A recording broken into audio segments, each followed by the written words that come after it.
Bonjour papa.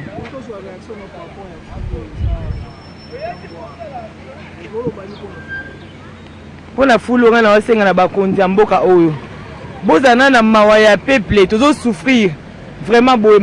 Attends, on maman qui est ndekona ya ofanda place oya foule oya ka solo boy. Boyela ki na Angola, o malade de commune Angola kuna bazo kufa na Angola pour la fièvre. O sanité, bon ce biso mon awa. Bosunga biso to vivre bien té.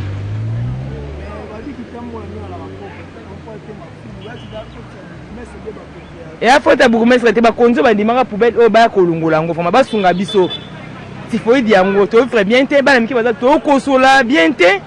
Baza quand même gentil ba kolonga foule oyo. Basunga biso. Ya pardon to monde bino bosunga biso. Vraiment, to sei bino pardon mi so bolinga peuple bolongo la salité oyo. Solo vraiment, tozo kokate, to sala intero mais ba solele ki trop papa et coquille. Mais oui, ça fait kuna ba solo. Si tu vends mais c'est même ça ka solo ko ka ko tangisa te.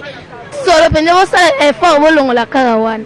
Batifoid to so batifoid ba malaria biso to kokate. To sengi ka ba konzambo ka ba sunga biso et coquille. On constate qu'il y a encore beaucoup de soucis.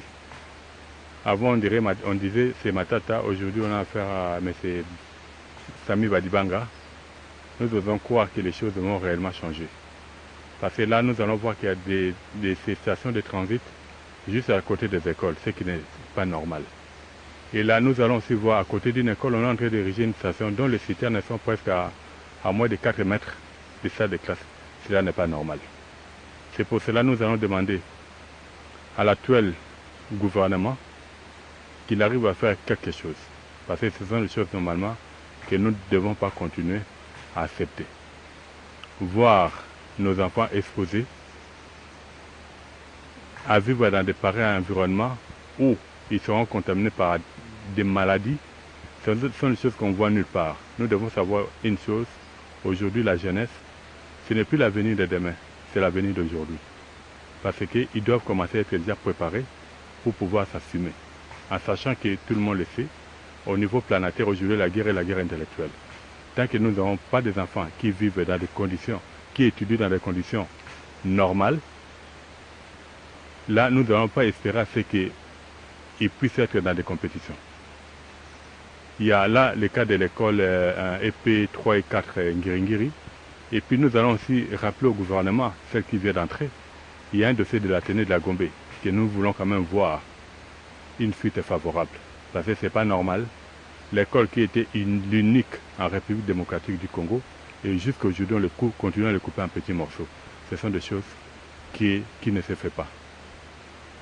Sans formation, il n'y a pas un avenir. Et puis, s'il peut aussi avoir un grand regard par rapport aux écoles professionnelles, parce qu'aujourd'hui, il y a tellement des universitaires et que les corps de métier, il n'y a presque plus. Si on peut essayer d'allouer assez d'argent pour permettre à ce qu'on arrive à mieux relancer les écoles professionnelles, que ça soit plus en théorie. Voilà ce qu'on peut demander à l'actuel gouvernement, bien qu'ils n'ont pas beaucoup de temps. Je vous en prie.